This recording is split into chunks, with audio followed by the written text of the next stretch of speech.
Hello, World Wide Web. I'm Dr. Shado, the internet personality with this hair. And, well, mentioning the month or anything about this time of year is probably pointless because I have no idea how long this video is going to be stuck in YouTube's copyright purgatory, so let's just cut to the chase. Suspiria!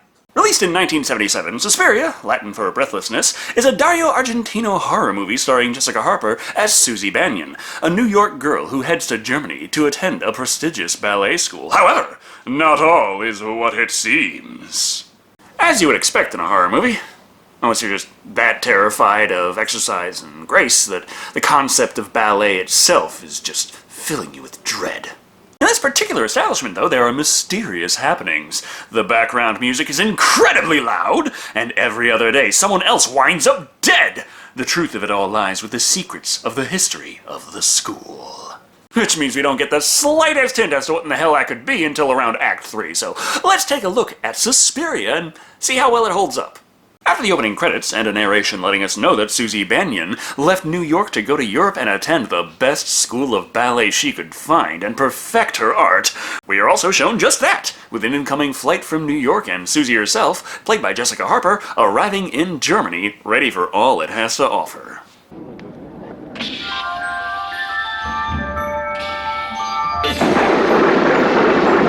Well, if that's not a sign you've just entered a horror movie, I don't know what is. This warm welcome is expanded on as Susie tries to hail a cab, but it looks like most of these outside the airport aren't interested in helping the one and only person out there trying to give them money. One eventually does stop, but the language barrier does make it a bit harder. Susie doesn't really speak German. Oh well. The note of where she wants him to take her is enough, and they head out through the dark and artistically horrifying night.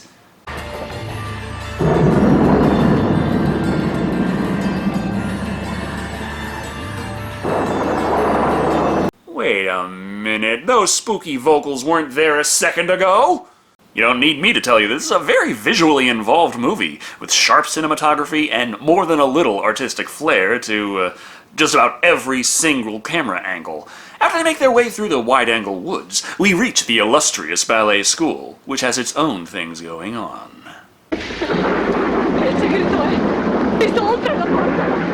Which I can't understand.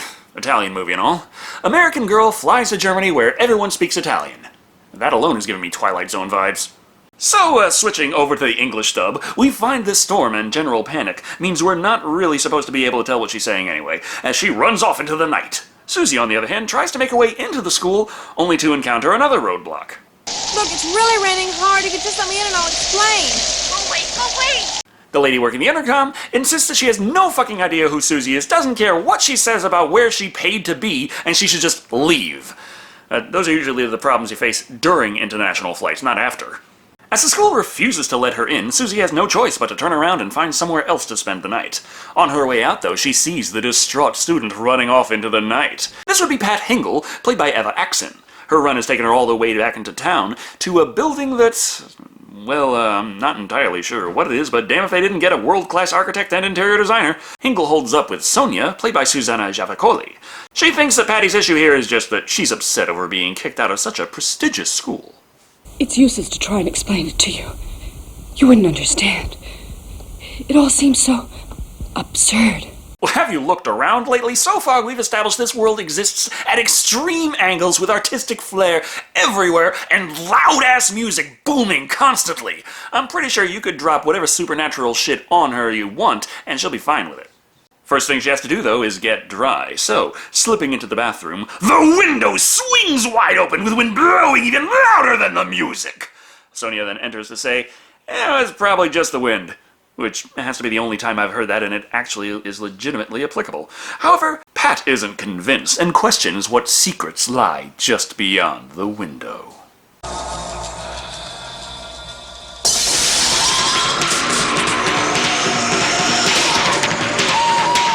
The hairy arm of the night comes for her, smushing her face into the other glass in a way that can only be described as mildly uncomfortable. Sonia also has completely thrown away all that wind theory in record time.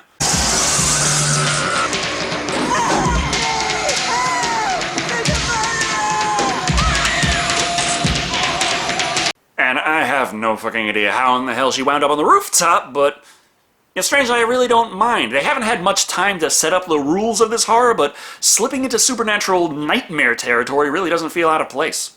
The downside there is oh yeah, one more stabby arm does feel a bit more on the comedic side, and of course that classic 70s stage blood is unconvincing as ever. Despite this, the end result of this encounter can only be described as a work of art.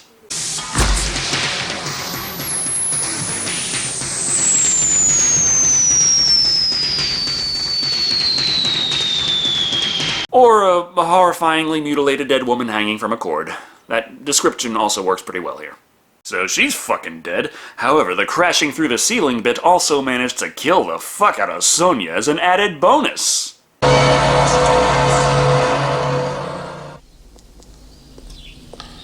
Either way, he didn't see nothing. This would be Daniel, played by Flavio Bucci. He works at the school, so parking his dog outside, instead of just bringing it in like you usually do.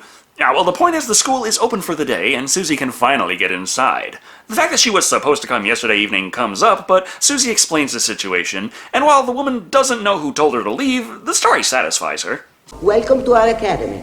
I'm Miss Tanner, one of the instructors. Nice to meet you. Played by Alida Valli, who did, like, a whole ton of really old Italian movies that I have never heard of. And I'm pretty sure someone out there is screaming internally. Miss Tanner gives Susie the 5-cent tour, introducing Madame Blanc, played by Joan Bennett, who is very happy to welcome Susie to the school, but still have to talk with these pesky police officers about that other student that just up and ran the fuck out there. Of course, Susie overhears this and mentions that she witnessed a student leaving the school last night, around 11. What did she do? I don't know. I only saw her for a minute in the middle of a storm. So you see, it really was 11 o'clock. We are all in agreement. The only places she could have possibly gone at that hour are Walmart, Waffle House, or the odd 24-hour drive-thru. Moving on, we've also got Pavlo, the general handyman, played by Giuseppe Transocchi, and also a whole ton of other actresses that I cannot hope to rattle off, so let's stick to the important players. Olga, Susie's new roommate, played by Barbara Magnolfi, and Sarah, a fast friend, played by Stefania Cassini. Now let's have Olga pick on them. I once read that names which begin with the letter S are the names of snakes. Ka, Nagini, Asmodeus Poison Teeth. Expand your horizons, that's all I'm saying. I flew 4,000 miles for this shit?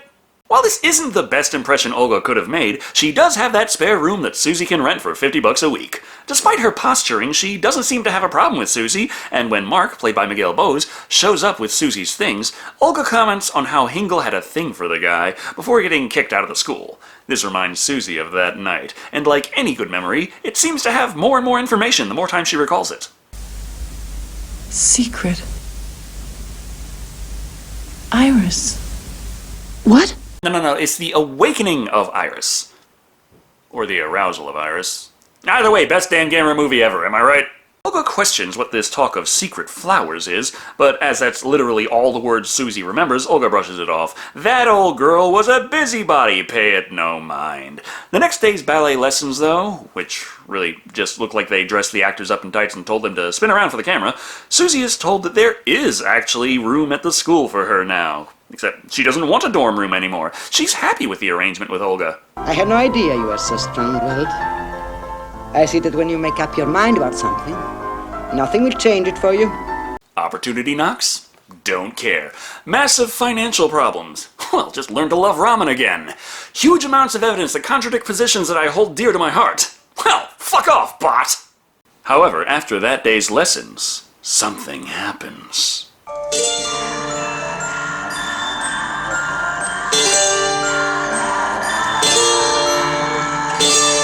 The creepy music kicks in, and it has two modes, off and crank the fuck up. A sudden blinding flash from the metal spike leaves Susie completely disoriented. This only gets worse as the following day she is so completely out of it. She actually looks especially unable to dance, even with these guys in the background.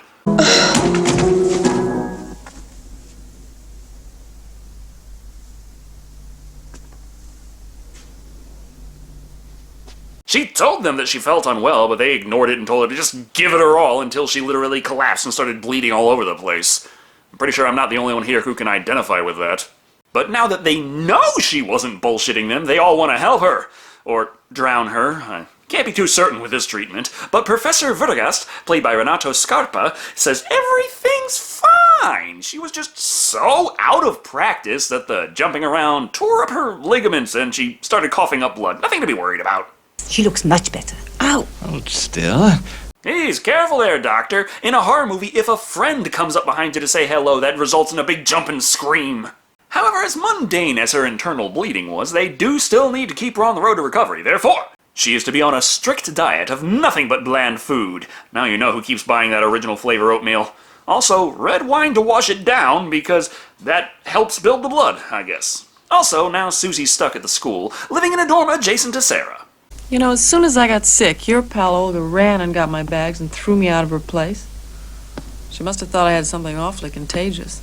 Well, either that or it's just a little more inconvenient to have to clean up after you once you start coughing blood up all over the place.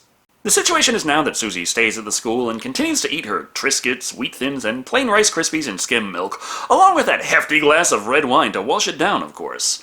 Problem is, while everyone else is getting ready for supper, all of a sudden the entire dormitory is besieged by a rain of maggots! Everyone is in a panic! Because, let's be honest, that's disgusting as fuck, and Miss Tanner heads to the upper floor to find the source of the infestation.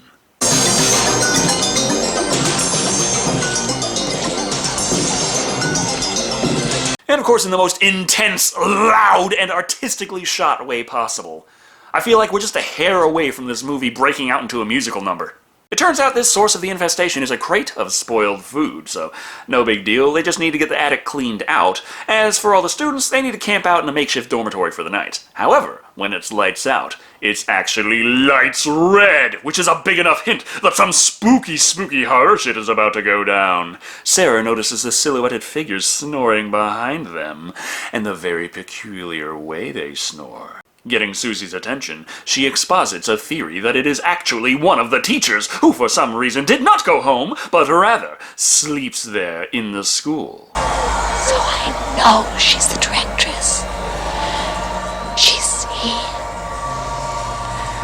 There are forces at work here that I cannot explain, and it's incredibly scary, and spooky shit is going on, and I don't know what to do! Alright, Susie, night.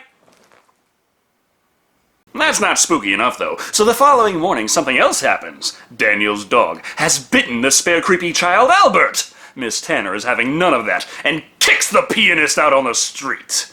Well, that's mean, but hardly spooky, so that night, Susie, incredibly tired after her meal, mentions something strange about the teachers going home. The front door is on the left.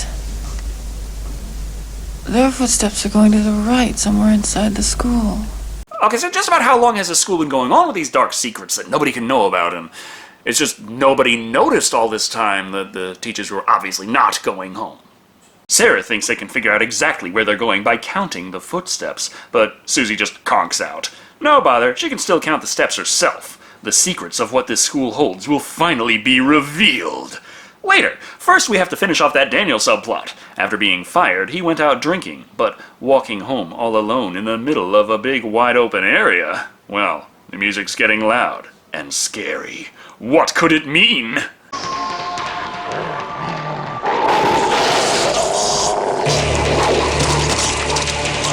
His seeing eye dog transforms into a murderous puppet, tearing out his throat for no apparent reason.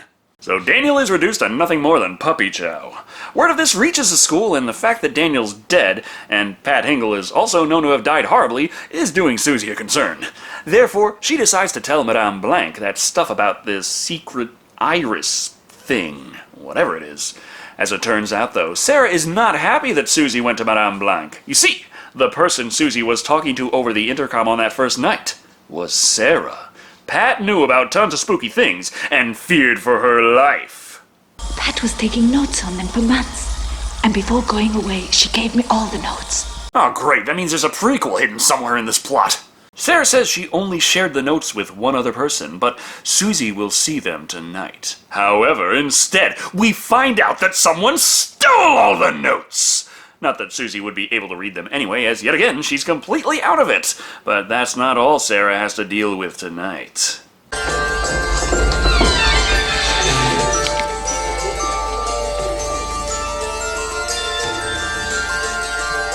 Okay, color of the set start changing and the music's playing again. She's dead.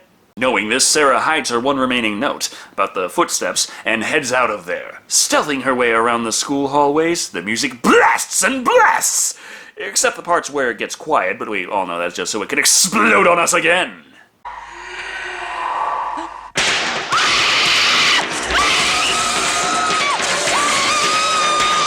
Ah, damn, they really gotta stop making doors out of sugar glass. To escape her pursuer, Sarah runs into a side room and locks the door. However, whoever is after her has a butter knife and is really not very good at using it to pry open the thing. Ah, well, just gives her plenty of time to stack some spare boxes and escape out the window.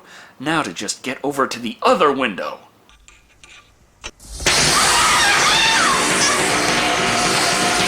Sweet holy hell, you can tell that they've gone pretty far into artistic horror nightmare land when we end up with a scene like this that wouldn't look the least bit out of place in A Nightmare on Elm Street. Thus, with the panic of loud music blasting our eardrums and Sarah screaming, there's only one thing left to do!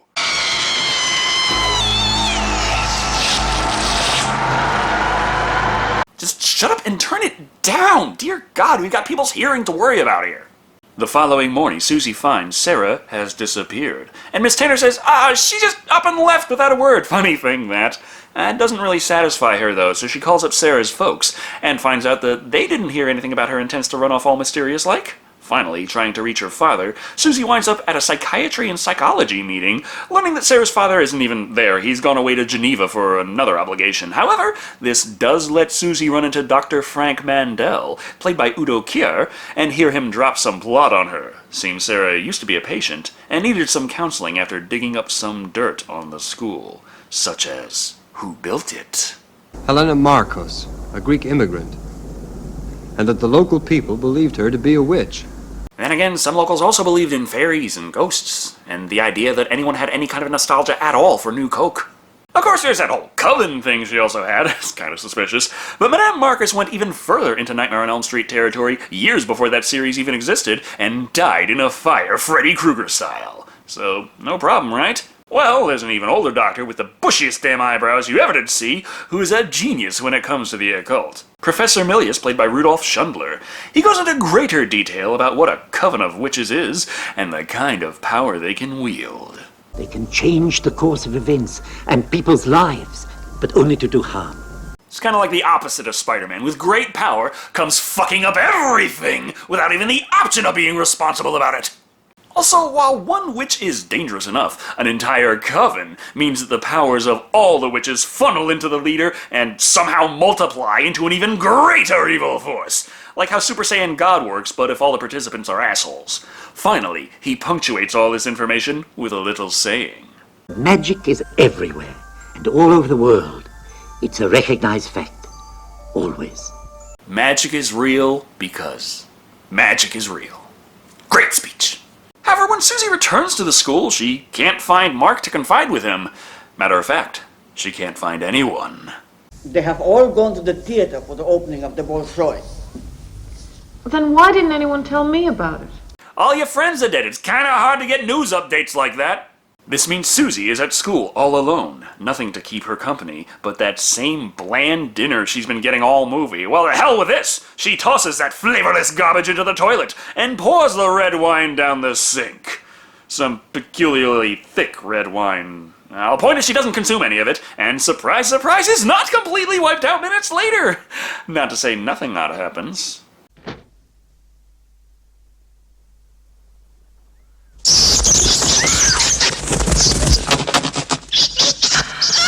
This movie goes from feeling eerily like A Nightmare on Elm Street to Birdemic.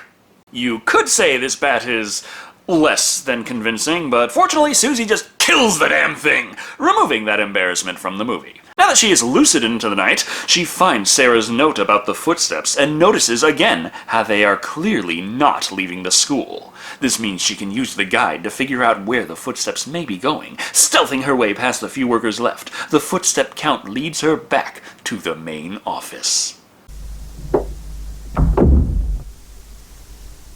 Carpet, that's why the footsteps stop here. Their evil plans could have been kept completely secret if only they knew to wear slippers. In this room, there are, of course, the flowers on the back wall. Now's a good time to remember that stormy night again, because after all, the more times you remember, the more information you get. Seems the blue one's the important one here, and you gotta turn the thing. Okay, job done, secret passage discovered.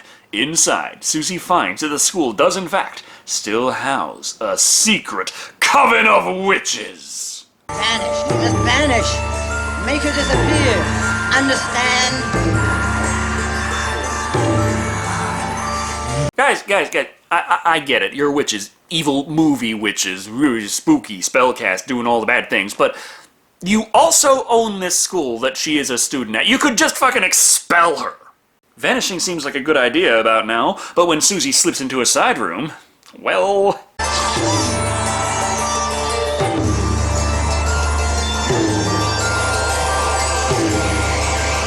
She finds out that when the teacher said that Sarah just fucking left, they meant got cut to ribbons and stuffed in a back room with big fucking needles in her eyes. Easy thing to mix up. With her making some noises and others coming to see exactly what's out there, Susie must sneak further into the back rooms, discovering a secret bedroom. Inside, there is a silhouette, a gravelly-voiced woman, the head witch. So pick up a spare stabby thing and take care of that. You wanted to kill me. You wanted to kill me. What are you going to do now, huh? Well, we got less than 5 minutes of runtime left. Movie's got to end sooner or later. It's not that easy to just stab the head witch, though. She's got the magic touch, blowing up random knickknacks, and, oh yeah, reanimating Sarah's corpse into a ghoulish slasher villain. However, Susie realizes that the witch is still there, only invisible. So...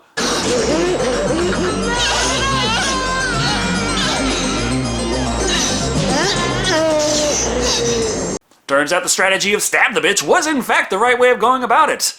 Which is a little confusing after she's been alive for centuries after being killed in a fire, but, you know, whatever, ding dong, the witch is dead. Which winds up causing a chain reaction of destroying everything! The furniture goes crazy, the coven starts dying en masse, and the entire building destroys itself as Susie escapes into the night.